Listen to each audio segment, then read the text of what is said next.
네, 안녕하십니까. 서울어린이대공원 김동환 선생님입니다.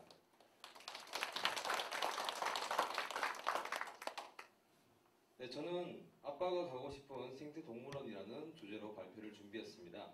네, 배은혜 선임의 발표에 이어서 기후에 따른 동물종을 나누어 동물사를 구상하고 사육사의 입장에서 동물들의 복지를 위해 어떤 것들이 필요할지, 그리고 4살, 2살 딸아이의 아빠로서 우리 아이들을 데리고 가고 싶은 동물원에 무엇이 필요할까 고민해봤습니다. 자, 그럼 발표를 시작하도록 하겠습니다. 먼저 목차에 대해 말씀드리겠습니다. 사육사의 입장에서 생각해본 사육시설, 그리고 동물 복지를 위해 갖춰야 할 사육 외 시설에 대해 고민해보았고요. 어린이를 위한 놀거리, 배울거리, 볼거리, 그리고 마지막으로 아이의 아빠의 생각으로 구성을 해봤습니다. 첫 번째, 사육사의 생각입니다. 동물 사육시설은 에너지 효율을 위한 기후대별 동물사 구획을 설정했고, 업무의 효율과 동물들의 복지를 증대시키며 관람의 원활함을 고려한 내실 및 방사장을 구상했습니다. 그리고 현대 동물원의 필수 요소인 동물 복지 개선을 위한 사육 외 시설은 어떤 것들이 필요한지 말씀을 드리려고 합니다. 네, 지금 보시는 사진은 현 동물원의 항공 사진입니다. 네, 기후대별로 임시로 구획을 나누어 보았는데요. 네, 크게 우리나라 숲, 열대동물, 사바나 동물로 나누었고요. 특색 있는 동물을 위한 개별 동물사, 그리고 어린이들의 배움을 위한 어린이 동물원. 네, 그 가운데에는 어린이들이 즐길 수 있는 놀이터를 배치했습니다. 네, 가장 큰 면적을 차지하고 있는 우리나라 숲에는 우리나라 기후에 살고 있는 한국 토종 동물을 배치함으로써 냉난방 시설을 최소화하여 에너지 소비의 절감을 기대할 수가 있습니다.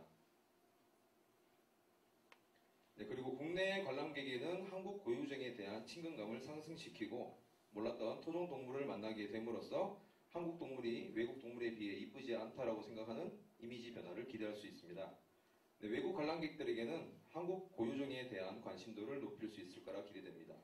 네, 그리고 가장 큰 장점으로는 우리나라 기후에 적응된 동물이기 때문에 상시 관람이 가능하다는 것입니다.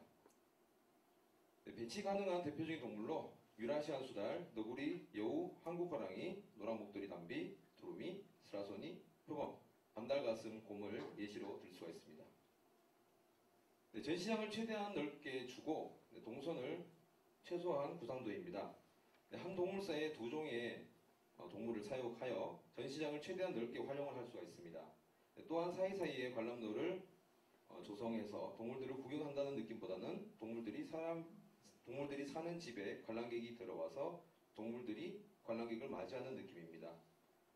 네, A에서 A- 단면도를 한번 보겠습니다. 네, 제가 재주가 없어서 이거 그리는데 한 30분을 소요한 것 같네요. 네, 숲속을 산책하며 숲속에 살고 있는 동물들을 만나는 관람객들의 모습입니다. 네, 이렇게 봐서는 잘 이해가 안 가시죠?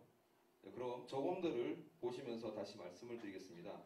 네, 보시는 것처럼 숲속에 산책로가 있고 그 숲속에 사는 동물들의 모습입니다. 네, 이건 샌디에고 동물원의 컨셉 스케치인데 이 역시 관람로 양쪽으로 동물들이 숲속에 사는 것처럼 연출을 한 그림입니다. 네, 국내에 비슷한 사례로 대전 오월드 늑대 사파리입니다. 네, 숲속을 산책하며 대전 늑대들을 볼 수 있는 형태입니다. 네, 그 다음은 열대동물사입니다. 열대 기후 조성을 위해 온실 형태의 동물사로 생각을 해봤습니다.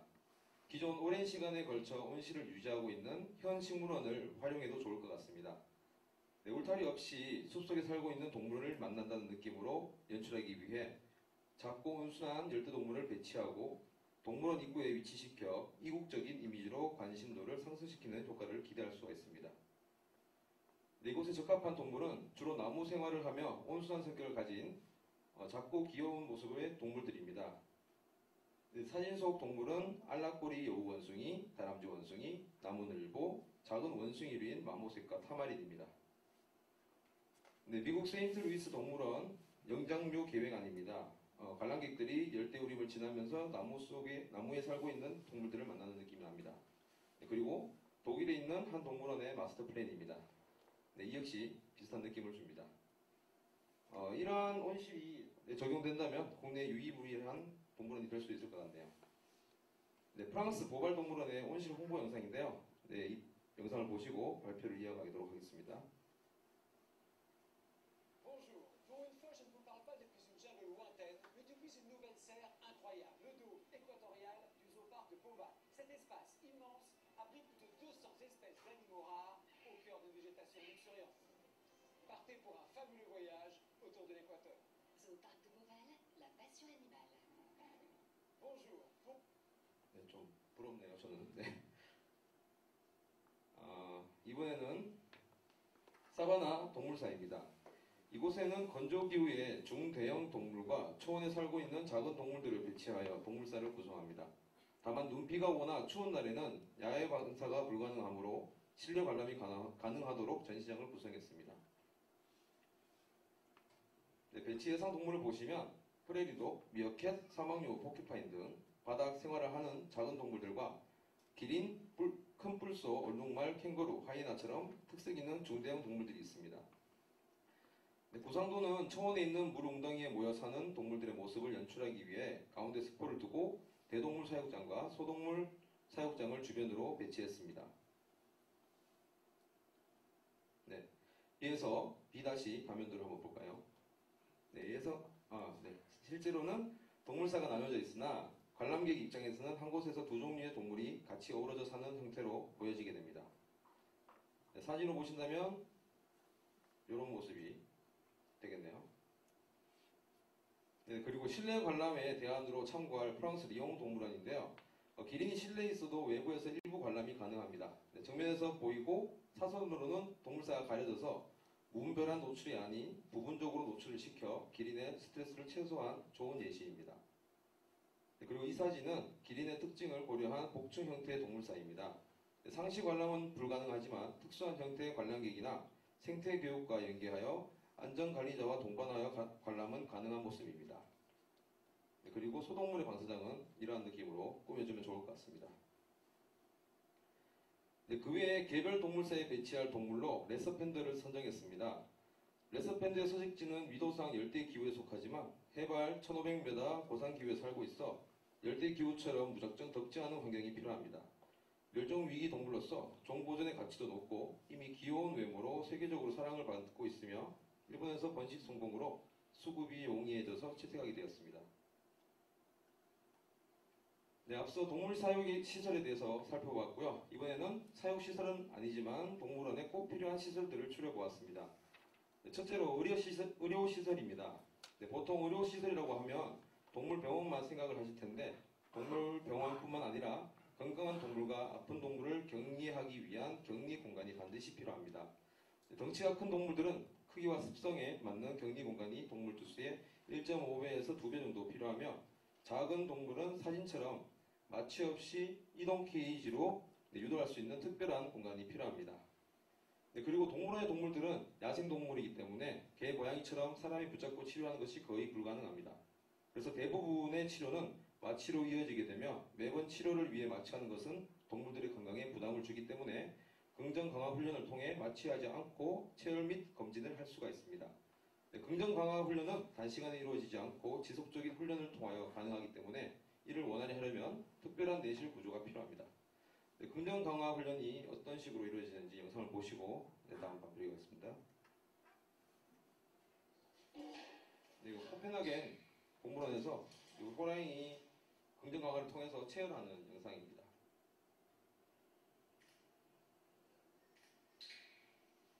지금도 보시면 동물사를 중간에 이제 지어놓고 개조를 한 것 같은 모습인데 애초에 동물사를 설계를 할 때부터 이런 것들을 고려해야 동물들에게 정신적, 육체적 스트레스를 주지 않고 치료가 가능할 것 같습니다.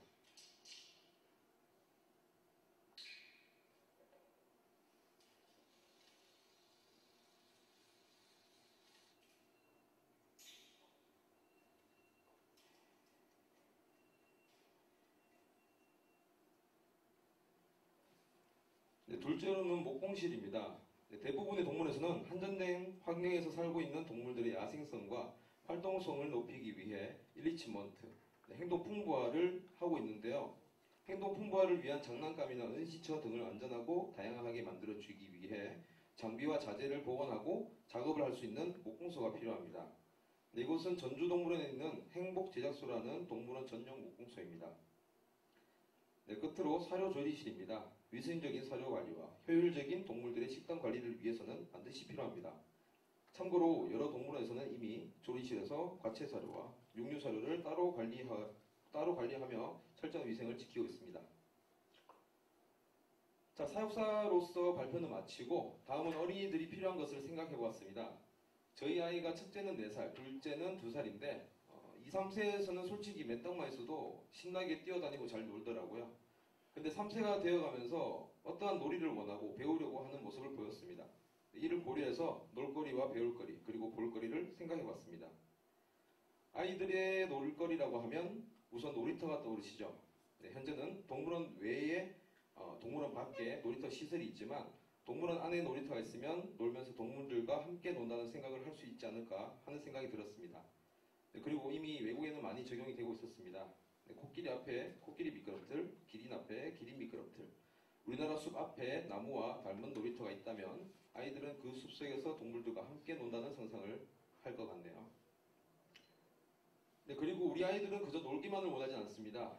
새로운 것을 접하며 습득하고 배우려는 욕심이 있습니다. 네, 물론 부모가 더 강하긴 하지만요. 그런 배움을 주기 위해 기존의 동물원에서도 많은 동물 체험들이 있었습니다. 바로 패팅과 피딩인데요. 먹이 주는 것과 만지는 것. 네, 이는 안전사고 유발과 동물 복지에 악영향을 미치기 때문에 이들을 전부 배제하고 고민을 해보았습니다. 젖소 모형을 이용한 착유 체험, 그리고 소를 이용한 털 손질 체험 등이 있습니다. 그리고 체험 후 위생관리를 위한 어린이 세면대는 비치가 되어야겠지요. 네, 그 다음은 동물 만지기 대신 동물들의 부산물을 만지며 동물을 배우게 하는 것입니다. 제가 10년 정도 동물원에서 근무하면서 느낀 거지만 실제 동물을 만지는 건 아이들보다 부모가 원하는 경우가 훨씬 많았습니다. 대부분의 아이들은 오히려 간접적이면서 조심스러운 체험을 선호했습니다. 네, 부산물이란 똥, 털, 뿔 같이 동물에게서 나오는 모든 것들을 부산물이라고 합니다. 네, 면양의 양털 만져보기, 포큐파인 가시와 호랑이 수염을 만져보면서 동물들과 함께하는 기분이 들게 할 수가 있습니다. 네, 그리고 아이들이 동물들의 간식을 직접 만들어 사육사가 전달해줘서 먹는 모습을 보는 것도 아주 좋은 체험이 될 것 같습니다. 네, 또 하나로 배울 거리로 강조하고 싶은 부분은 바로 동물 설명, 생태 설명에 대한 것입니다. 제가 이전에 근무하던 동물원의 경우 동물 담당 사육사가 설명을 해주는데 담당 동물의 습성을 잘 알고 있어서 다양하고 디테일한 설명이 가능한 장점이 있지만 이는 교육을 통해 충분히 전달할 수 있는 부분입니다. 하지만 단점으로는 사육 업무와 설명 업무가 중첩되어 업무량이 늘어나고 동물들에게 소모되어야 할 시간이 다른 업무로 분배가 되어 동물 사육 업무에 소홀하게 되고 그에 따른 안전사고 발생 위험이 증가합니다. 게다가 현재 트렌드인 긍정강화 훈련 및 행동 풍부와 같은 동물 복지 개선을 위한 업무들이 늘어남에 있어 생태 설명에 투자할 수 있는 시간이 점차 줄어들고 있습니다. 그리고 우리 동물원에는 주순트라는 해설사가 있습니다. 해마다 여러 건의 칭찬, VOC를 받고 있으나 자원봉사자들로 구성되어 있고 비정기적인 활동으로 높은 품질의 해설을 기대하기가 어렵습니다. 이 부분을 보완하기 위하여 전문 생태 설명서를 양성한다면 각자 업무에 집중하면서 시민들에게는 양방향으로 질 높은 동물원 서비스를 제공할 수 있습니다. 참고로 에버랜드에서는 예전에는 사육사만이 생태 설명을 도맡아 했지만 최근 로스터밸리에서는 탐험대장이라는 생태 설명 전담 가이드를 추가로 양성하여 관람객들로 하여금 큰 만족도를 얻고 있습니다. 마지막으로 볼거리를 제공하기 위해 어떤 방법을 도입할지 고민해봤습니다. 관람객들이 주로 관람하는 시간대가 낮 시간대라서 야행성 동물들이 자는 모습만 보고 돌아가는 경우가 많습니다. 예전에는 동물들이 활동하는 모습을 보여주기 위해 사료 조절을 해서 관람 시간에 먹이를 던져주다든지 인위적인 방법으로 활동하는 모습을 보여줬습니다. 하지만 진정한 동물 복지를 위해서는 이러한 행위는 없어져야 됩니다. 네, 그 대안으로 동물이 활동하는 모습을 촬영하여 각 전시장 앞에 해당 동물이 활동하는 여러 가지 모습을 틀어주면 어떨까 생각해봤습니다. 자, 그러면 TV에 나오는 다큐멘터리랑 보는 게 뭐가 다르냐 하신 분들이 계실 텐데 콘서트장에 가시면 앞좌석이 아니면 잘 보이지 않는 가수를 모니터로 통해 보면서 현장감을 즐기는 것과 집에 편하게 앉아서 TV로 가수를 보는 것은 큰 차이가 있다고 생각됩니다. 아마 그것과 비슷할 거라 생각이 됩니다. 이 사진은 에버랜드 로스트밸리의 대기동선에 있는 관람객을 위해 모니터로 여러 영상을 틀어주는 사진입니다. 동물들의 귀여운 모습과 곧 만나게 될 동물들의 모습을 실시간으로 보여주는 영상이 담겨져 있습니다. 네, 그리고 추가로 이 영상은 AR 기술을 접목한 테마 공원 영상입니다.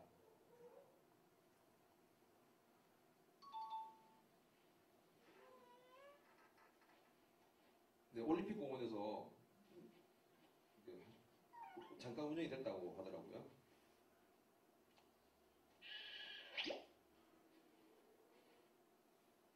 아마도 이런 기술 도입하면 아이들이 많이 좋아할 것 같습니다.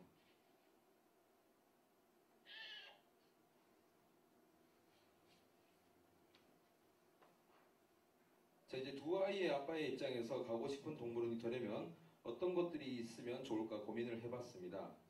우리 어린이 대공원의 가장 큰 타이틀인 어린이를 위해 만드는 공원이라면 어린이의 엄마 아빠가 편하게 즐길 수 있어야 된다고 생각합니다. 미취학어도 저학년 초등학생이 혼자서 혹은 친구와 놀러 다니진 않죠. 어린이의 부모가 아이를 케어하고 휴식하며 차 한잔 마실 수 있는 곳이 진짜 어린이들이 모일 수 있는 곳이 될 수 있다고 생각합니다. 즉 부모가 아이와 함께 가고 싶은 곳이라고 판단되는 곳이 어린이들이 모이는 장소라고 할 수 있겠습니다. 그러기 위해서는 필요한 시설 중 하나는 수유실과 화장실입니다. 현재 공원 내에는 깔끔한 수유실과 화장실이 곳곳에 위치하고 있습니다. 하지만 동물원 내에는 화장실이 한 곳 있는데 돌계단이어서 유모차 진입이 어려우며 수유실은 존재하지 않습니다. 제가 아이를 데리고 동물원에 놀러 온 적이 있는데 동물을 보다가 기저귀를 갈기 위해 동물원 밖으로 나가니 아이의 집중도도 떨어지고 다시 동물원으로 들어오지 않게 되었었습니다. 네, 그래서 어린이를 위한 동물원이 되기 위해서는 동물원 내에 편하게 이용할 수 있는 위치에 수유실과 화장실이 두세 곳 정도 생기면 부모 입장에서 아주 만족스러운 동물원이 될 것 같습니다.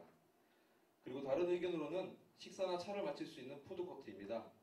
물론 동물원 밖에는 먹을 곳이 많습니다. 네, 어른 걸음이라면 5분 채 걸리지 않는 거리지만 아이와 함께라면 20-30분이 걸릴 수 있는 거리입니다. 제가 게을러서인지는 모르겠지만 외출 시에 아이 점심 도시락까지 챙기기는 힘들더라고요. 그리고 동물들 주변에서 식사를 즐기면서 휴식을 취하면 더할 나위 없이 좋지 않을까 생각이 되었습니다. 이렇게 편의시설을 동물원 내에 녹여내기 위한 동물사의 구조를 다시 한번 생각해봤습니다.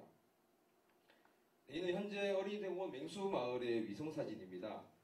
파란 선이 동물사, 붉은 선이 방사장, 그리고 녹색이 숭림동선입니다. 동물사가 밀집해 있어 동물 관리는 용이하지만 몰입 관람 형식으로 되어 있어 방사정도 좁게 형성될 수밖에 없고 관람 동선이 건물 주변에 크게 둘러싸고 있어서 동선 거리도 상당히 길어지게 됩니다. 이 사진은 부산 더파크의 맹수사 사진입니다. 방사장이 관람 동선을 에워싸고 있어서 관람객들로 하여금 동물이 사는 집에 들어왔다라고 생각을 하게 되며 가운데는 매점이 있어서 아이들과 간식을 먹고 쉬면서 동물들을 만날 수 있는 구조입니다. 이를 조금 더 개선해서 이렇게 만들면 넓어 보이는 긴 동물사가 파노라마식으로 둘러져 있고 그 가운데 편의시설을 배치해봤습니다. 편의시설을 이용하면서 동물들을 관람할 수가 있습니다.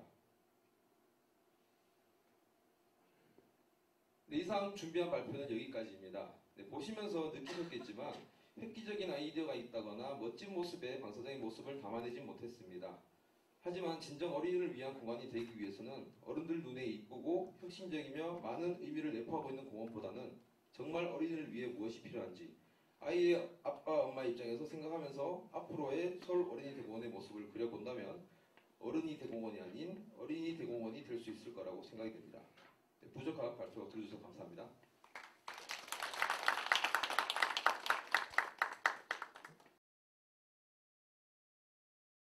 동물을 굉장히 좋아하는데요.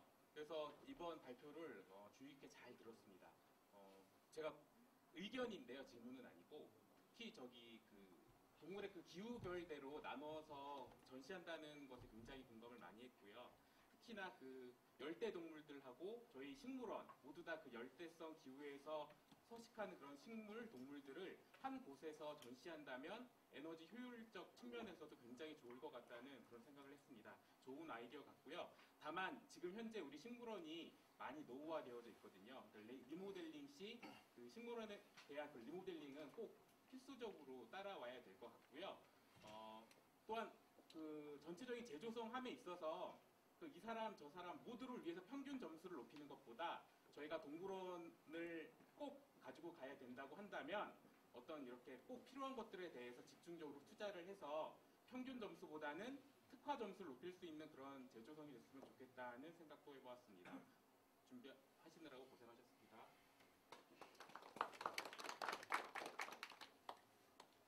정상근 차장 의견은 식물원을 전시할 때 식물원을 다시 리모델링 식물원 리모델링은 꼭 필요한 것 같습니다. 거기에 열대 동물들하고 같이 전시를 하면 에너지 사용에 있어서도 굉장히 좋을 것 같거든요. 그런데 다만 그렇게 하기 위해서는 식물원 자체가 같이 공존할 수 있을 정도의 어떤 시설을 갖추도록 리모델링이 필요할 것 같습니다. 다른 직원분들 의견. 네, 이영훈 팀장. 동사람들한테 적용이 되는 이상입니다. 저도 대공원에서 근무하면서 동물하고 이제 식물하고 상하관계를 이렇게 좀 많이 보이잖아요.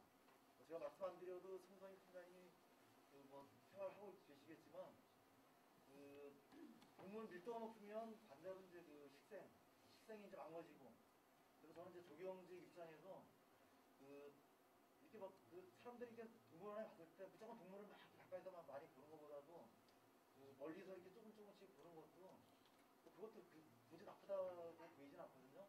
예를 들어서 저희가 이제 열대지방이나 이렇게 여행을 갔을 때 원숭이 보기 막 이런 것들이 있잖아요. 이런 것들이 원숭이를 가까이서 막 보는 것도 있지만 또 이렇게 어느 때 실패하는 경우도 있고 그러잖아요. 그래서 한번 식생, 수목 이런 것도 좀 도와하기 위해서 그래도 딱 한번 좀 못해 주셨으면 어떨까 싶어서 의견 한번 드려봅니다. 네, 백공명 팀장. 그동안에 이제 많이 저도 이제 대법원에 근무하면서 생각했었던 내용도 좀 있고요. 조류사 안에다가 데크길처럼 해가지고 아까 처음에 나왔던 그런 내용들이라든가 그게 생각을 했는데요. 근데 겹치는 부분들도 많이 있긴 한데 다른 것보다 스케일감이 조금 이렇게 두면을 엎어보시면 넣고 싶은 건 좀 많으신 것 같고 절대 안 나올 것 같아요. 그래서 좀 확장을 전제하지 않고서는 안 될 것 같아요. 그래서 예전에 이제 생각했던 게 운동장이 너무 쓰임이 없어가지고 식물원을 다시 리모델링이라고 기보다 이제 사실상 새로 짓는 거잖아요.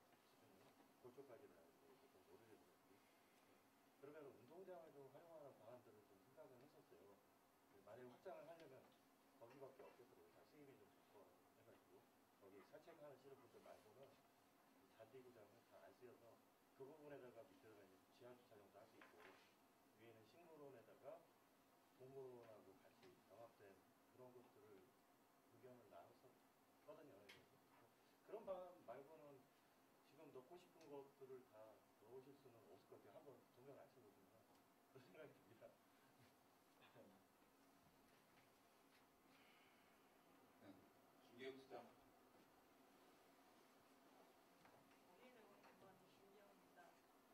저희가 공원의 시설 교육하고 담당이다 보니 노예도 쪽 담당이다 보니까 발표해 주신 부분 중에 제가 해당하는 부분만 눈에 띄는 부분이 있어서 몇 가지 말씀을 드리면, 저희가 처음에 공간구상 속에 어린이 놀이터가 있으면 좋겠다고 말씀하셨는데 이게 공간구상 자체가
발표하신 내용 중에서 AR 컨텐츠를 활용한다는 게 저는 되게 인상이 깊었거든요.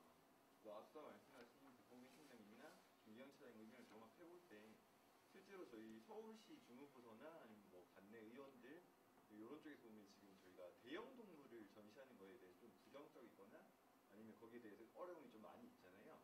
근데 그렇게 한다고 하면은 제한된 공간을 전시를 한다고 할 때 일부분은 뭐 AR 컨텐츠 존을 만든다거나 하는 방식으로 해가지고 대형 동물을 그런 식으로 이제 볼 수 있게끔 하고 나머지 또 이제 집중을 해가지고 어떤 존을 구성한다면은 그것도 좋은 방법이 될 거라고 생각을 해봤고요.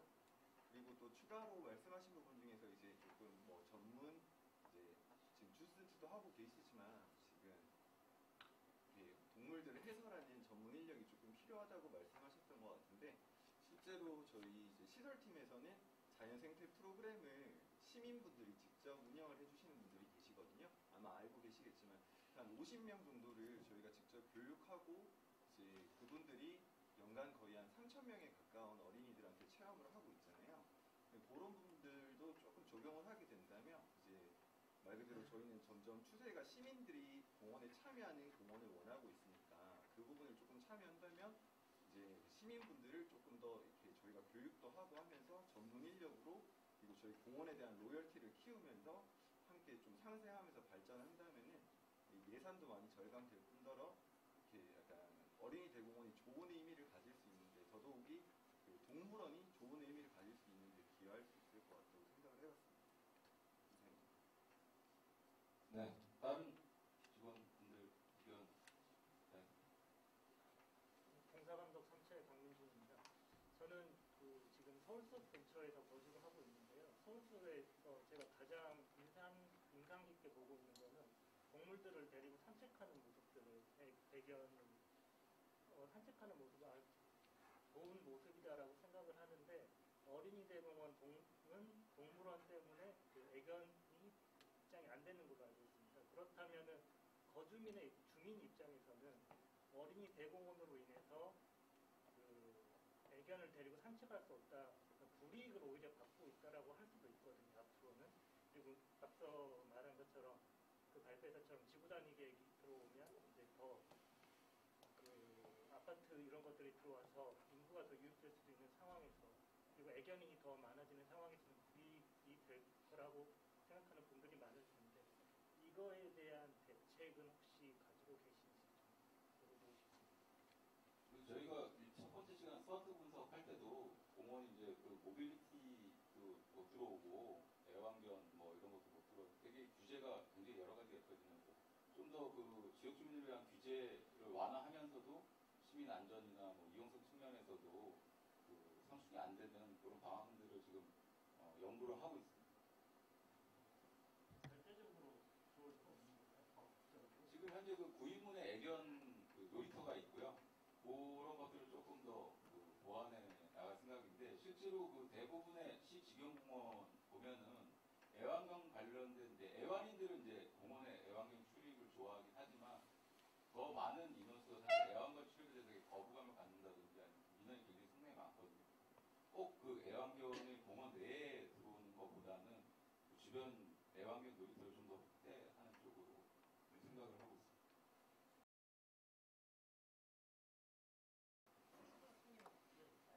네. 그거에 대해서 저희도 에버랜드에서도 이제 그 시민들의 요구가 아니라 이제 윗선에서 그 검토해보라는 게 있어가지고 검토를 했었는데 일단 애완견에서 저희 동물들 우리가 키우고 있는 동물한테 갈 수 있는 그 병이 너무 많아요. 전염병. 그리고 또 한 가지는 강아지가 우리한테 이제 작고 그래 보이지만 우리가 키우는 초식동물한테는 얘네들이 육식동물을 보이기 때문에 굉장히 심리적인 충격을 줄 수가 있대요. 그래서 외국 동물들도 대부분 다 동물원 지역은 못 들어오게 하고 있습니다.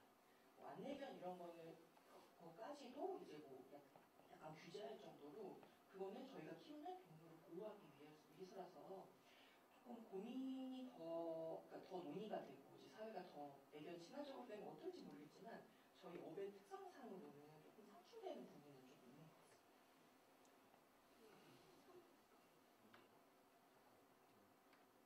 그 참고로 말씀드리면 서울대공원 같은 경우에도 이제 동물원 지역은 구획이 되어 있고 입장료를 내고 들어가는 유료 지역이라서 말씀하신 것처럼 이제 애완동물 출입이 이제 금지되어 있지만 개방 공간, 호수 지역이나 산책 구역 같은 경우는 이제 동물들을 데리고 올 수 있어서 시민들이 이렇게 산책을 하시거든요. 근데 이제 반드시 목줄을 매야 되죠.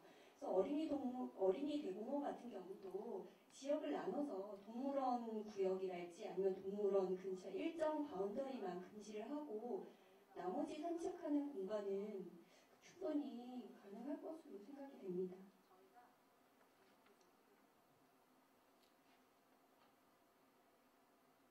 그 직원분들 다른 의견 없으시면 전문가 세 분 의견 한 번씩 들어보는 제 질문 하나만. 서울대공원 오셨으니까 제가 저희 동물원 역할을 좀 고민을 많이 해봤거든요.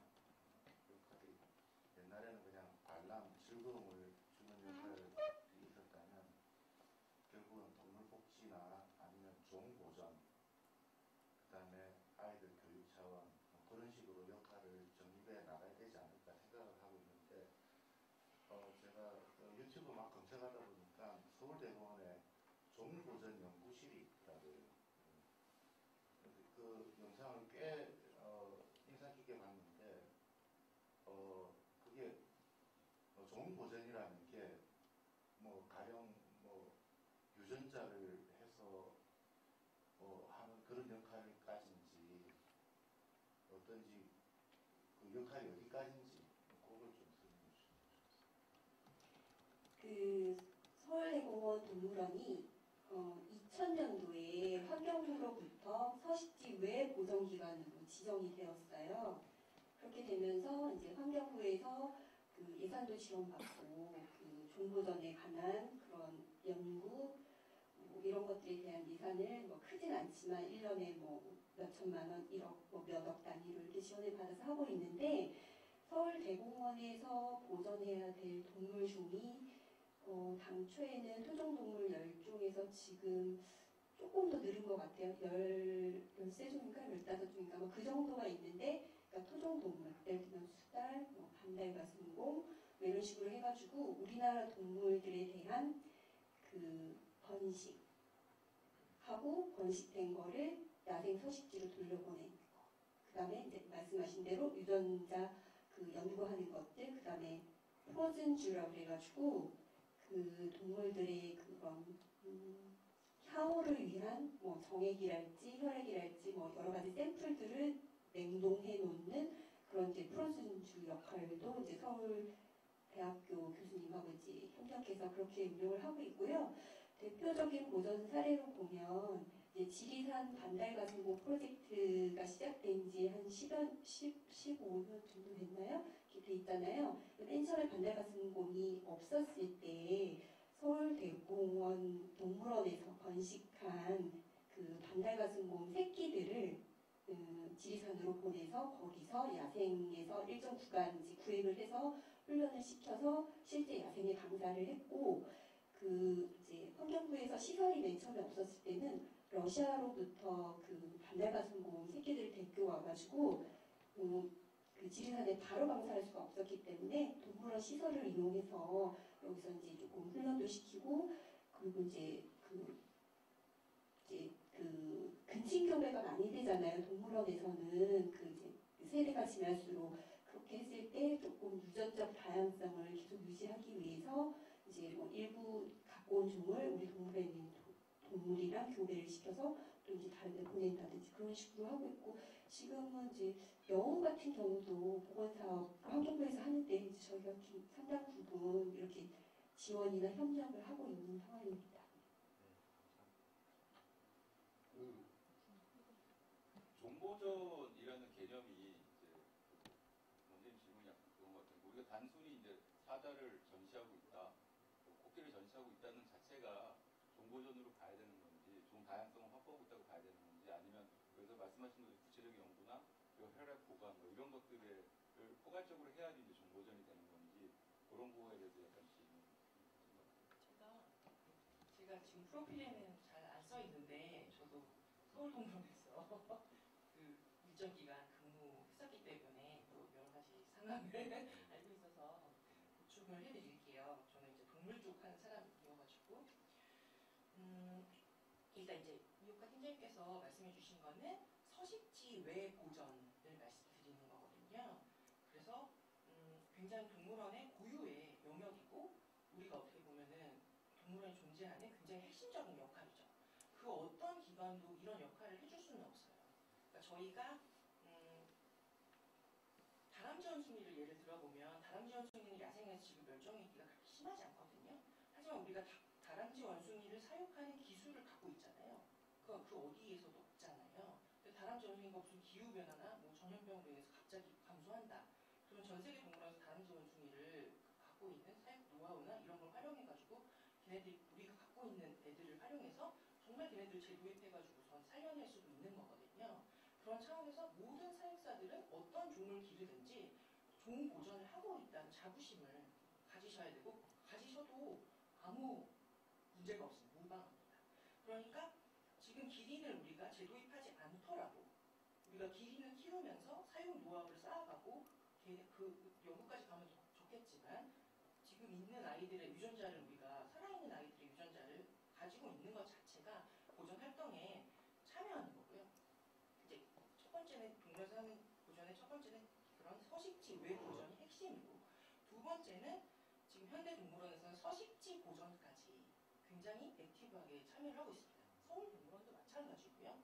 에버랜드 동물원도 마찬가지인데 정말 그 아프리카 우리가 동물을 키우면서 우리가 이쪽에서 어떻게 보면 대사로 아프리카에 있는 기린이 여기 와 있지만 걔네들은 아프리카 기린의 대사로 한국에 와 있다라는 개념을 가지고 얘네들을 통해서 아프리카 정말 있는 그 기린 서식지가 정말 보전이 필요하다면 저희가 과학자를 파견할 수도 있고 아주 쉽게는 기부금을 모을 수도 있고 또는 더 소극적으로는 그냥 그 아프리카 서식지에 대한 교육을 할 수도 있고 이런 식으로 해서 저희가 서식지 내 보전에도 충분히 기여를 할 수 있고요. 또 나아가서는 요새 이제 그 동물원들은 워낙에 지금 가장 큰 문제는 지구 온난화예요. 지금 상황에서 멸종위기 동물이 발생하는 이유 중에 가장 큰 거가 기후 온난화 이런 게 있기 때문에 전반적인 환경 문제에 대해서 파악하고 교육하고 하는 것도 동물원의 역할로 점점 되어가고 있습니다. 제가 그 고민을 한 게 좋은 보전이라는 게 저는 사육사라는 명칭에 대해서 한번 생각을 해봤거든요. 저희들은 사육사는 특수직으로 분류가 돼 있어요. 그래서 사기 점원도 좀 제한이 돼 있고 사육이라는 거는 철저하게 옛날 그 관람 위주의 동물원을 운영할 때 먹이는 사람이잖아요. 동물에게 먹이를 주는 사람이잖아요. 그래도 고민을 하다가 이거를 종보전사로 한번 불러보면 어떨까 그런 상상을 해봤어요. 그래서 종보전이라는 게 이제 일차적으로 그렇게 잘 보존시키는 그것도 종보전에 해당되는지 명칭에 대한 그런 검토는 서울대공원이나 에버랜드에서 혹시 우리는 명칭에 대한 검토는 사실 사육사라는 명칭이 이제 국내에서 뭐 선입견이 뭐 똥 치우고 밥 먹여주고 그게 다인 것처럼 생각하시는 분들이 꽤 있는 것 같더라고요. 그런데 사실은 미국 가가지고 사육사들한테 너네 동물원 왜 보전을 하니? 너네 동물원은 왜 보전을 한다고 너네가 생각하냐고 물어보잖아요. 그럼 사육사가 뭐라고 대답하냐면 나는 컨저베이셔니스트야 라고 대답을 해요. 나는 보전하는 사람이야 라고 얘기를 해요. 근데 우리나라 동물원에서 우리 동물원, 어린이 동물원, 에버랜드 동물원, 서울동물원에서 사육하시는 분들도 알게 모르게 우리가 지각을 하고 있든 지각을 하고 있지 않든 저희는 보전에 기여를 하고 있는 사람들이거든요. 그래서 그냥 우리의 정체성을 인지만 하면 그거는 되는 문제라고 생각하고 저는 있는데 네. 그렇습니다. 근데 정말 좋은 의견이신 것 같아요. 저는 명칭을 종보전가 이렇게 바꾸는 거는 훨씬 더 의미 있는 일을 하고 있다라고 생각이 드는데 거기에 대해서 이제 인식되는 그 명칭이 조금 그릇이 작다라고 저는 생각을 해서 이상입니다. 그것도 되게 최신 트렌드예요. 유럽에서 굉장히 유행을 하고 있거든요. 이거는 온실 내에 풀 수 있는 동물은 풀어가지고 프리레인지로 만들고 정말 서식지에 들어가서 관찰하면서 찾아내면서 관찰하면서 볼 수 있게 하는 그런 기법인데 스위스 마주얼라나 최근에는 곤도아나 라이프치 곤도아나 랜드나 이런 데가 다 이런 식으로 되어있거든요. 그러니까 모든 동물을 푸는 건 아니지만 이제 어떤 동물은 구획해서 넣지만 이렇게 온실형 전시를 하시면 사실 저도 한국에 하나 있었으면 좋겠다는 생각이 드는데 너무 좋을 것 같습니다. 그리고 긍정 강화 훈련 얘기해 주셨는데요. 일단 이 부분에 대해서 이제 시설 문제만 언급을 해주셨는데 사실 긍정 강화 훈련 이제 행동 관리를 하기 위해서 더 중요한 건 시설보다 시설은 사실 아까 말씀해 주셨지만 조금 고치면 돼요. 근데 더 중요한 건 소프트웨어적인 문제거든요. 전문 인력의 문제. 우리가 긍정 강화 훈련을 할 수 있어야 되잖아요. 그 교육을 받고 전문 인력이 코칭을 받고 노하우를 알게 되고 행동 관리 전문가를 고용을 한다든가 이런 식으로 소프트웨어적인 거가 돼야 사실은 되는 거거든요. 그래서 지금 이제 시설 발표라서 시설을 더더욱 말씀하신 것 같은데 사실 시설은 만들면 되지만 더 중요한 건 운영적인 소프트웨어거든요. 그런 부분도 감안하시면 좋을 것 같습니다. 그리고 설계적으로 이제 조언을 드리자면 긍정 강화 훈련에서 사실 뭐 붙이고 빼고 이렇게 하는 거는 금방금방 할 수가 있는데 더 중요한 건 뭐냐면 동물과 사람의 레벨을 맞추는 거더라고요. 그러니까 꼬리를 뽑아서 체열을 하고 손을 내밀려면 동물이 있는 위치랑 사육사 있는 위치랑 같아져야 돼요. 설계하실 때 그런 점을 조금 감안하시면 좋겠습니다. 사료조리실도 이제 점점 영양학적인 기준이 굉장히 높아지고 있고 동물원에서 그래서 영양학자를 고용하실 수도 있겠지만 센트럴 키친이나 이런 식으로 해서 조리를 센트럴에서 하고 뿌려주는 형식으로 해서 더 위생적이고 사육사 업무를 덜어줄 수 있어요. 그런 아이디어를 드리고 싶고 놀이터 관련해서는 어린이동물원에 굉장히 놀이터가 많더라고요. 제가 가보면 사실 그런데 이제 동물원 들어가서는 정말 자연적인 놀이터가 있으면 좋을 거라고 생각하거든요. 동물원의 또 다른 트렌드 중에 하나가 요새 세계 동물원에 자연 놀이를 하는 거예요. 우리가 좀 전에도 말씀드렸지만 저희 동물원이 존재하는 이유가 보전을 위해서 있는 거고 여러분들은 다 컨저베이셔니스트라고 말씀드렸잖아요. 제 말이 아니라 사실은 세계 동물원에서 선진 동물원에서 하는 얘기거든요. 그런데 그런 거의 연장선으로 그냥 노는 게 아니라 요새 애들 자연 경험이 굉장히 부족하대요. 그래서 자연물, 낙엽 갖고 놀고 통나무 갖고 놀고 막 이런 정말 모래밭 있고 돌 있고 이런 놀이터를 만드는 게 요새 선진 동물원의 트렌드입니다. 참고하시면 될 것 같고요.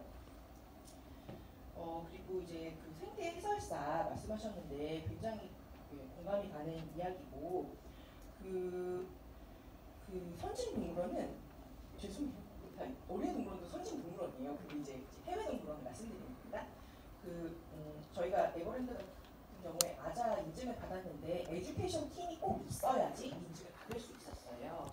교육팀이 있어야 되는 거죠. 교육을 전담으로 하는 인력 팀이 있어서 그때 자원봉사자든 정말 페이를 받는 교육자든 이렇게 있어가지고 내용부터 정말 운영 인력부터 돌아가고 있어야 되는 게 이제 앞으로의 목표가 되실 것 같고요. 단 이제 제가 좀 말씀드리고 싶었던 건 사육사는 그러면은 정말 아무 말도 안 하고 가만히 있어야 되냐 그런 거는 아니거든요.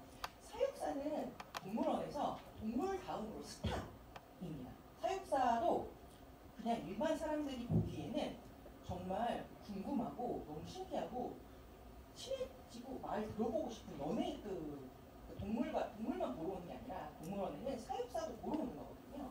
그래서 내가 전시물이다 이렇게 말하면 좀 그렇겠지만 정말 동물과 동급으로 내가 매력 어필을 할 수 있는 분들이기 때문에 허락하는 한에서 약간씩의 생태 설명이나 이런 것들은 하실 필요가 있다고 보여집니다. 미디어 전시 같은 경우에 AR 이용하고 이렇게 하는 게 사실은 AR이 아직 발달을 하지 않아서 굉장히 좋지만 좀 한계가 많이 있습니다. 예산도 많이 들고 그렇게 하는데 굉장히 좋은 아이디어이고요. 고민이 좀 많이 이제 있어야 될 그런 건 것 같고, 그 행동 관리 관련해 가지고 그 동물을 전시 시간에 굉장히 활동적으로 만드는 것 그 자체가 뭐 미국 브루필드 동물원 같은 경우에는 행동이 굉장히 발달했는데 거기는 그 사육사의 평가 지표가 그 전시 시간 내에 이 동물이 얼마나 가까이 있느냐, 얼마나 액티브하게 움직이느냐. 그 액티브하게 움직이는 거는 우리가 이니지먼트로 할 수가 있고 선정도 할 수 있고 여러 가지 방법이 있어요. 그런 것들은 지향하셔야 된다. 그 나쁜 게 아니라 이 말씀을 드리고 싶습니다. 네, 그렇고 제가 굉장히 말이 긴데요. 그리고 지금 전체적인 설계, 마스터 플랜이나 뭐 설계에 대해서 얘기를 하다 보니까 이제 시설적인 내용만 굉장히 많이 고민하실 것 같아요. 근데 좋은 전시가 나오기 위해서는 어떤 동물원이 될 것인가, 또 어떤 전시가 될 것인가 이런 거에 대해서 고민하는 게 굉장히 중요하거든요. 그래야지 그 다음 아이디어가 쭉쭉쭉 나올 수가 있어요.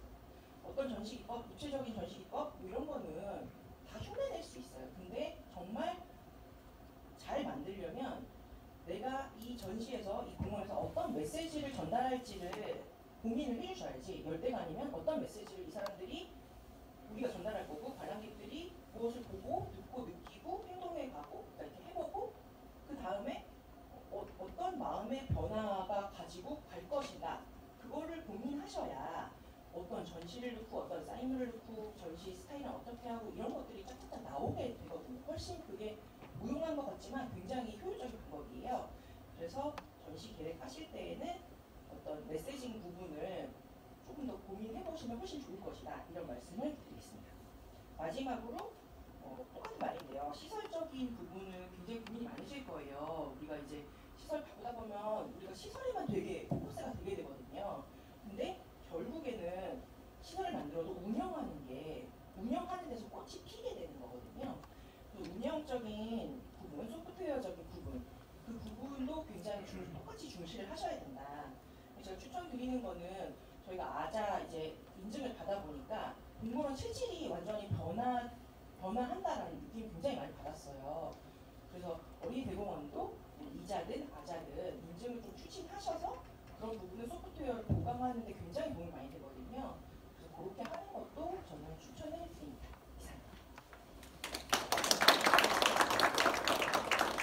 팀장님한테 화면 띄워달라고 하려고. 서울대공원 그 시설안전 팀장 한상기입니다. 만나서 반갑고요.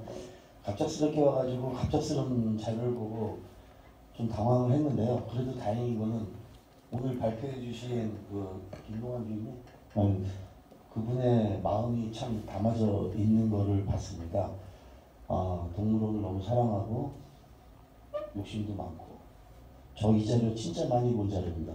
저 7년 동안 대공원에 있으면서 지금 13번, 3개째 지금 동물사 리모델링을 담당하고 있고요. 실제로 이러한 고민을 현장에서 했던 사람입니다. 그래서 그런 마음에서 일단 좀 말씀을 드릴게요.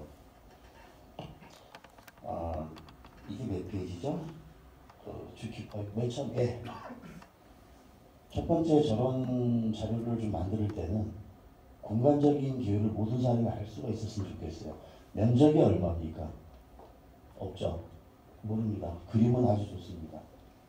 전체 가장 설계하거나 계획하는 단계에서 실패 아니면 실수하기 가장 좋은 게 저거예요. 내 자신을 몰라요. 뭘 넣고 다 넣고 싶어요.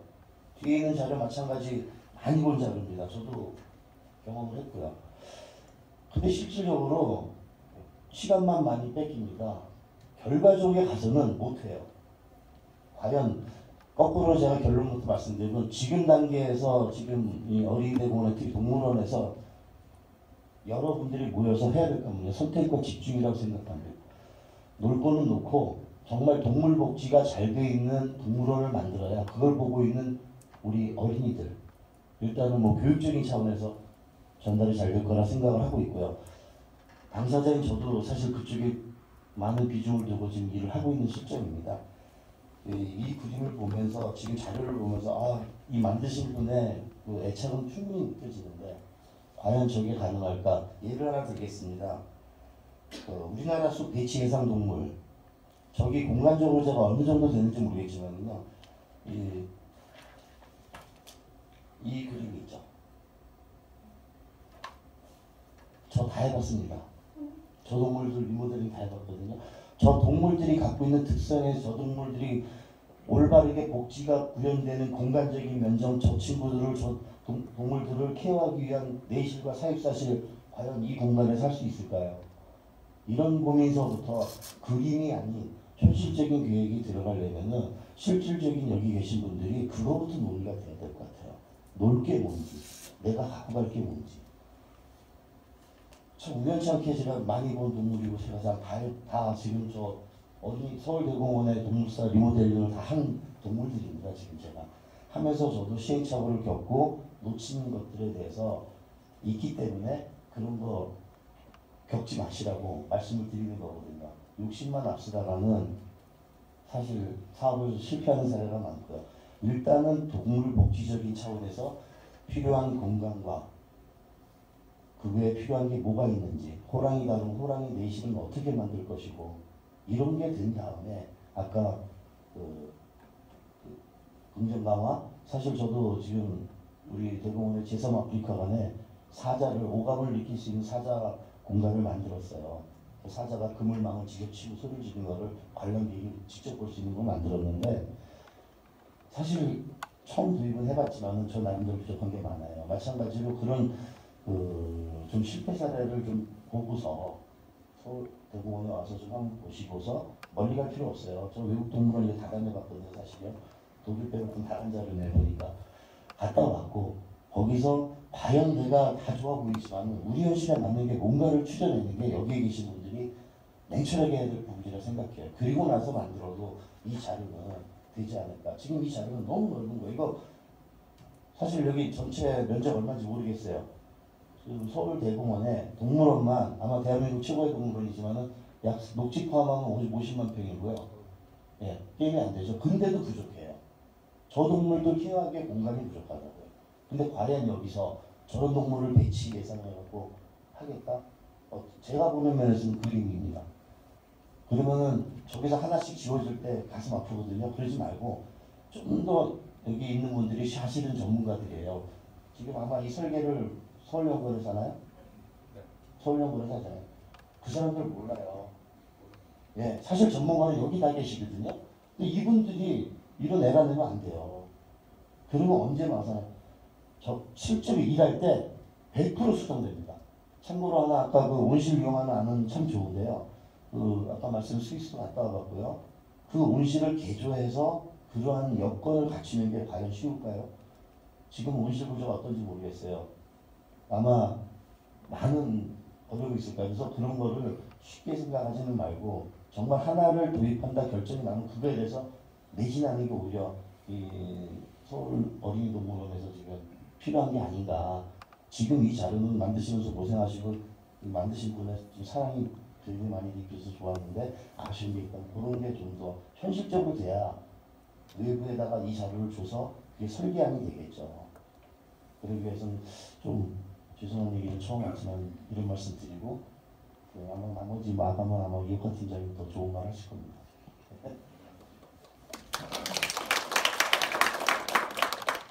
그 두 분의 말씀이 다 공감이 가는 게 저희가 2000년 중반에 이제 동물원 리모델링 할 때 그 시설부터 먼저 하고 그다음에 운영을 담았거든요. 그러다 보니까 이제 지금과 같은 동물형 형태가 나와서 이번에는 할 때 제가 거꾸로 이제 사육사들 의견을 먼저 제시를 하고 그다음에 공간하고 시설 계획을 하겠다고 이렇게 해서 이제 동물팀에서 먼저 얘기를 이렇게 드리는 거고 저도 마찬가지로 아까 우리 직원들도 시사진 직원들도 얘기했지만 이 23,000제곱미터 안에 이 모든 걸 당연히 밀 수는 없는 거고 더구나 뭐 동물 복지를 이렇게 강조하면서 이 동물원을 어떻게 다 담겠습니까? 그래서 일단은 모든 걸 다 꺼내놓고 거기에서 저희가 충분히 의견을 받아서 좀 집중해서 할 생각입니다. 아마 제 경우를 보니까 각 사육사분들도 자기가 지금 케어하고 있는 거에 대해서 되게 애착이 많으세요. 그걸 갖고 가자 하거든요. 그건 충분히 이해는 되지만은 어떻게 보면은 뭐 결정권이 있는 분들에서 과감한 결정이 필요합니다. 사실은요. 필요해서 거기에 집중을 하는 게 오히려 낫지 않는가. 아까 지구단위 계획도 보니까 여기저기서 치고 들어오는데 과연 이 어린이 대공원이 존재도 존재지만은 과연 동물원 그 안에 있는 이 조그만 동물원이 살아날 수 있을까? 그러기 위해서는 어떻게 보면 다양성을 갖고 있는 것보다는 어떻게 보면 좀 선택해서 가는 게 좋지 않을까. 제 의견은 좀 그렇게 생각하고요. 일단은 동물복지 쪽에서 많이 앞으로의 비전이 그러니까 돼야 그걸 보고 있는 인간 우리가 올바른 교육을 받을 수 있다고 봅니다. 네, 이혁관 팀장. 네, 김동완 주님 발표 잘 들었고요. 진짜 동물원이 살아있어요. 동물들을. 네, 제가 개인적으로 만나본 이제 사육사분들은 기본적으로 동물을 굉장히 좋아하시고 사랑하시는 분들이세요. 저는 이제 하는 일이 동물사를 이제 개선하고 뭐 설계하고 공사하고 뭐 이런 일들을 하지만 사실 저는 동물을 별로 좋아하진 않거든요. 그런데 이제 측은지심이라는 마음이 생기더라고요. 동물원 일을 하면서. 한 10여 년쯤 전에 일본의 홋카이도에 있는 아사히야마 동물원 펭귄을 날게하라 이 프로젝트 굉장히 이제 선풍적인 인기를 끌었고 홍보적인 측면에서의 대박을 쳤죠. 그래서 우리나라에도 막 책도 많이 팔리고 거기 계신 분들 와서 특강도 하시고 막 정말 모든 분야에서 마케팅이나 뭐 여러 분야에서 이제 벤치마킹 대상이었는데 거기 그래서 제가 실제로 가보기도 했고 했는데 결국은 그 동물들을 사랑하는 내부 직원의 열정 그거 하나 가지고 그분들이 아이디어를 내고 폐원 위기에 몰렸던 동물원을 되살려내서 정말 히트 상품을 만들었거든요.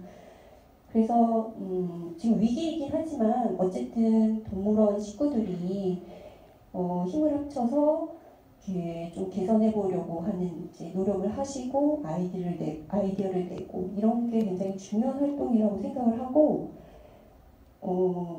항상 현장에 답이 있다라고 저는 생각을 해요. 저희가 이제 동물사 설계를 굉장히 많이 해봤지만 국내에 동물원 전문으로 설계하시는 분은 없어요. 그냥 다른 시설들 설계하시는 분들은 굉장히 많은데 병원이나 뭐 어린이집이나 이렇게 특화된 설계를 하시는 분들이 있는데 동물원이 많지 않기 때문에 어쩌다가 그 사람들도 뭐 평생에 한두 번 동물원 설계를 해볼까 말까 하거든요. 그러다 보면 동물원에서 답을 주지 않으면 전문가라고 하지만 실제적으로 그분들은 전문가가 아니에요. 그래서 동물원 식구들의 목소리를 잘 전달을 해줘야 되고 또 내부적으로 공부 많이 하셔가지고 설계팀이랑 맞닥뜨렸을 때 분명한 요구 조건을 이렇게 한 목소리가 돼서 요구를 하셔야 될 것 같고요. 여기에 덧붙여서 이제 시설관리공단이나 서울시에서 예산을 지원해 주시면 이거는 뭐 잘 풀릴 거라고 생각을 하는데 이제 그거와는 별개로 동물원에 그 기능이 4가지가 있잖아요. 잘 아시다시피 전시교육, 고전연구 이렇게 있는데 기본적으로 동물원은 그 4가지 역할을 다 해야 돼요. 어느 하나도 소홀히 할 수 없는 지점이죠. 그렇지만 그 중에서도 핵심 역할, 어떤 걸 핵심 기능으로 가져갈 것인지는 정하고 가셔야 될 것 같아요.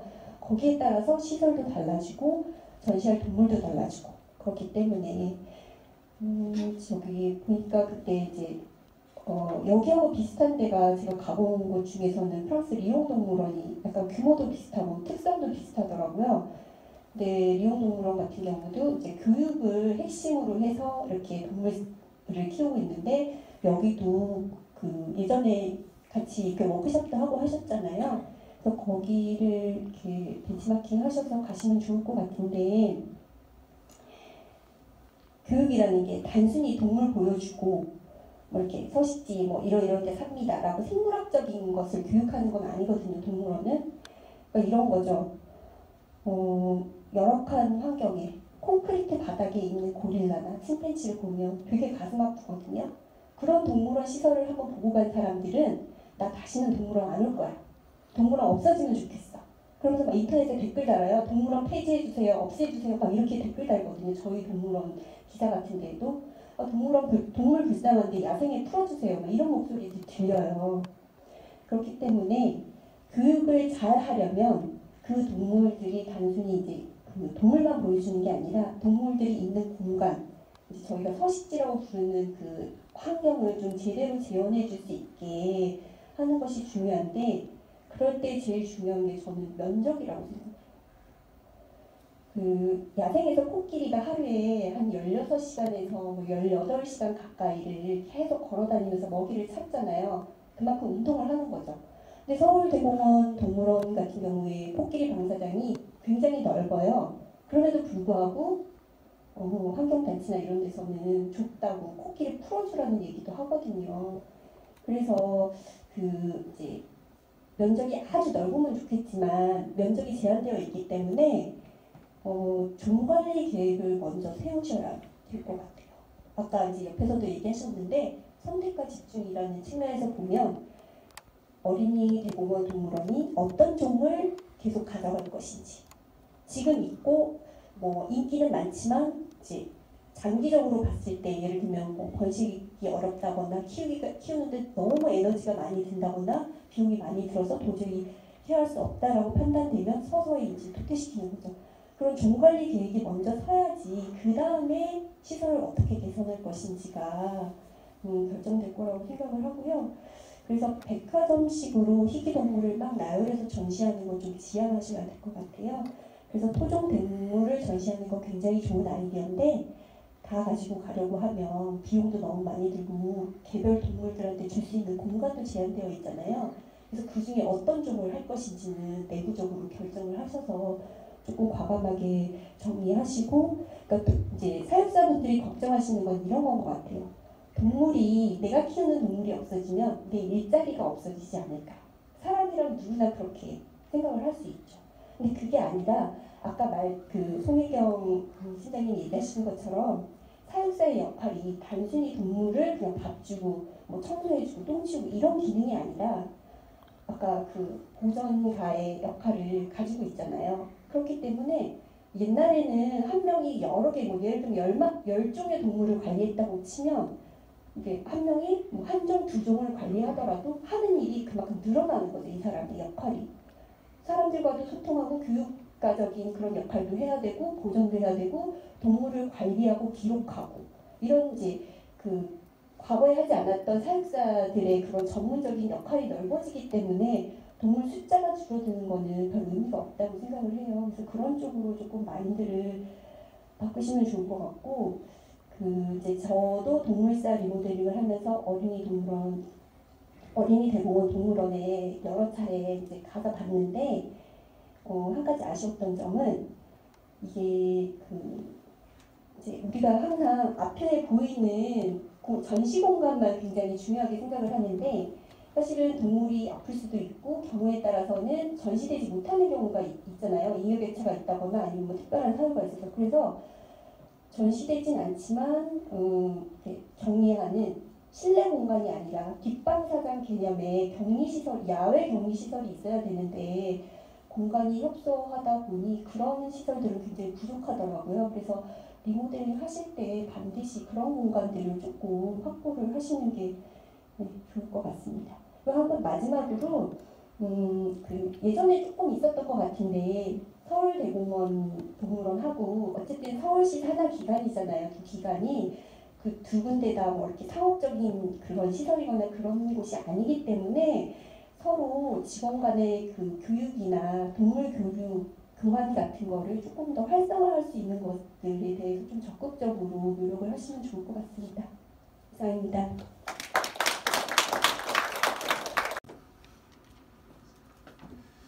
그 주제가 오늘 아까 구청에서 와서 했던 거랑 동물이랑은 좀 하나 상당히 큰 계획, 지구 단위 계획, 큰 계획.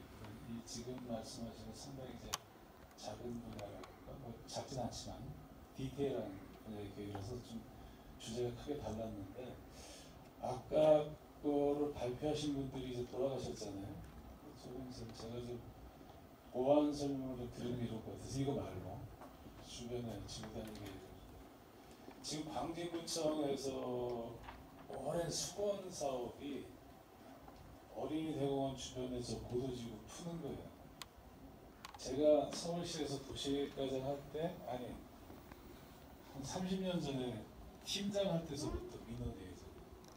30년 전부터 계속 여기 고도지구를 해제해달라 이렇게 민원이 있는데, 서울시의 도시계획과에서는 이거를 아마 이런 논리라면 지금도 여전히 잘 듣지도 않을 거예요. 그래? 알았어. 아까 반대하는 논리가 다른 데랑 다 같이 봐야 돼. 계속 그렇게 보기만 해요. 이제 그런 상황인데, 이제 구청에서는 이 계획을 매번 새로운 논리로 지금 해서 제안을 하죠. 시에서 받아들여지지 않는 건데, 어떤 게 있느냐면 여기 고도지구를 풀면 다른 데 고도지구를 유지할 명분을 잃어버려요. 서울시에서. 그래서 이 지역을 잡고 있는 건데 구청에서는 계속 풀려고 그래요. 근데 제가 오늘 좀 인상적이었던 건 뭐냐면, 이 계획을 하는데 우리 대공원 얘기가 한마디도 없어요. 구청에서 대공원하고 주변 지역의 상관관계를 얘기를 하는데 대공원은 쏙 빼놓고 얘기를 해요. 우리랑 그만큼 교류도 안 했지만, 제가 상당히 인상적으로 들었던 거는 구청에서 우리 어린이 대공원을 갖다 보고 있는 시각, 그냥 우리 자기네들 발전의 저해 요인으로만 보고 있는, 자기네들 고도지구로 묶여서 재산권이 규제당하는 주요 원인으로만 보고 있는 거 아닌가 하는 생각이 들었고, 그것이 이 계획에 그대로 그냥 녹아져 있다. 그러니까 공원을 표시만 했지 이게 앞으로 어떤 기능을 하고 주변하고 어떻게 연계를 해서 광진구를 발전시키겠다, 아니면 어린이 대공원을 발전시키겠다는 소리는 없었어요. 이렇게 지금 이런 계획을 사실 좀 이렇게 듣자고, 제가 도시계획을 듣자고 한 건 아니고요. 어떤 좀 측면이 있어서 이 도시계획을 좀 들어봐야 된다고 생각을 했었던 거냐면, 우리 대공원 주변에 주요한 시설이 건국대가 있고 세종대가 있고 지하철역들이 있고, 그런데 유동인구의 상당수를 차지하는 게 대학생들이에요. 그지? 건국대 쪽에 세종대 쪽에 이 주변에 찾아오는 사람들이 그 사람들이 대부분이고, 그 사람들이 이 주변의 토지 이용을 규정을 하고 있어요. 제가 저번에도 말씀드렸지만 건국대 주변이 대부분 다 술집 음식점으로 개발이 돼 있거든요. 그 사람들이 도시의 토지 이용을 규제를 하고 있는데, 지금 이쪽도 구청에서는 저 군자역 주변도 지구 중심으로 있는 게 지금 안타까운 거예요. 지역 중심이 조금 더 큰 개념의 중심지인데, 쉽게 얘기하면 상업지역이 좀 더 큰 상업지역인데 확대하고 싶어하는 거죠. 저기도 지구 중심에서 지역 중심으로 확대하고 싶어하는 거예요. 그래야 땅값도 올라가고 주민들이 다 좋아해. 에브리바디 좋아하는데, 문제는 우리 어린이 대공원이랑 상관관계가 없이 그냥 상업지역을 키우겠다, 용적률을 높이겠다, 이런 개념이거든요. 그럼 어떻게 되겠어? 저쪽으로 가는 사람들은 누가 갈까요? 이쪽에 공간이 좁다고 생각하면 저쪽도 전부 다 술집으로 바뀔 가능성이 있죠. 그럼 서울시에서 저거를 승인을 해줄까요? 계속 리젝트 할 거다. 제 생각에는 제가 도시계획 계속 하고 있다면 어떤 이유를 대서든지 안 해줄 거예요. 근데 저희는 지금 구청이랑 협의를 한다면 이 주변에 지금 오픈 스페이스인 건국대, 세종대, 우리랑의 이 오픈 스페이스 세 개를 어떻게 연계를 지어서 주변 지역을 발전시킬 거냐 하는 거를 저희가 같이 봅니다. 그 중에서 어린이 대공원은 어떤 역할을 해야 될 것이냐.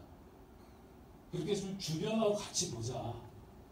주변하고 같이 보자는 측면에서 도시계획을 갖다 보자 그런 건데, 아까 제가 그 친구들 갈 때 좀 제안을 했던 거는, 저기를 군자역 지구 중심을 그냥 지구 중심에서 지역 중심으로 키우자 그러면 서울시에서 절대 안 받아들일 가능성이 크다. 다음에 이제 서울시 도시계획 상임계획단장이 와서 강의를 할 텐데 아마 가능성이 커요. 안 받아들일 가능성이 커요. 근데 어떻게 연결하면 가능할 수 있을 거냐고 생각을 하냐면은 저희가 갑자기 뜬금없이 지금 어린이 뭐 치마 주거지역 이렇게 했잖아요. 상업지역이랑 공원이 있는데 공원은 담장으로 가려져 있어. 상업지역은 담장 없이 가까워요. 거기에 주거지역을 어린이 주거지역으로 만든다 그러면은 부모들이 애 키우는 부모들이 쉽게 선뜻 갈까요? 아까 그 의문을 제가 제기를 한 건데 이 일대 지구 중심을 다른 상업지역이랑 차별화시켜서 어린이를 위한 지구 중심으로 특화를 시켜서 서울시 전체에서도 이 지역은 어린이 특화 지역으로 만들겠다. 예를 들어서 이게 가능할지 모르겠는데 그렇게 컨셉을 잡으면 서울시에서 쉽게 리젝트하지 못할 수도 있어요. 대신에 그 그림을 갖다 그리고 저 고도지구를 풀을 때 고도지구를 풀어주세요. 이건 서울시에서 이렇게 하는데 여기에 어린이를 위한 용도를 집어넣어주면은 풀어준다. 완화 규정이 있으니까 지구단위 계획에서 완화 규정이라는 게 있으니까 우리가 필요로 하는 특정한 용도의 기능을 이 안에다 집어넣으면 인센티브로 고도지구를 다시 풀어주겠다. 이렇게 되면은 고도지구는 안 건들고 실제 토지 이용주는 건축으로 높여질 수도 있거든요. 그걸 아까 지금 제안을 해서 검토를 하라고 했는데 제가 이런 지금 말씀을 드리는 거는 어린이대공원이 섬처럼 발전할 수는 없는 거예요. 주변하고 상호작용하면서 가는 건데 주변하고 우리가 지금 오늘 보셨지만 주변의 도시계획을 책임지고 있는 구청하고 우리하고 소통이 전혀 없이 단절되어 있어요. 생각이 단절되어 있고 이래서 오늘 첫 번째 어떻게 보면 시작인데요. 제 생각이 틀릴 수 있습니다. 제 생각 아닐 수 있어요. 이 부분에 대해서는. 근데 여러분들이 이제 우리가 이게 지금 시작한 지가 꽤 됐는데 중반으로 넘어서 이제 마무리 단계로 저희가 접어들어가야 되는데 그 의견을 저희가 이제 계속 모아갈 때 항상 어린이대공원을 중심으로 대화가 되거든요. 제가 조금 이제 요구를 하는 거는 계속 요구를 하는 거는 주변까지 살펴서 조금 더 심하게 얘기하면 적어도 서울권역은 살펴서 우리 어린이대공원을 성격을 규정을 짓고 그 성격을 규정을 짓고 난 다음에 컨텐츠를 어떻게 바꿀 거냐를 좀 얘기를 해줬으면 좋겠다. 그리고 컨텐츠가 결정이 되면 디테일한 부분까지 좀 살펴라. 이렇게 제가 좀 말씀을 드리는데 그냥 제 생각이 꼭 맞진 않겠지만 주변하고 오늘 저희가 확인한 건 너무 단정되어 있다. 광진구청 그 도시계획하는 사람들 또 시하고 조금 더 교류를 좀 넓혔으면 좋겠다는 생각이 좀 듭니다. 네, 이상 마치겠습니다. 감사합니다.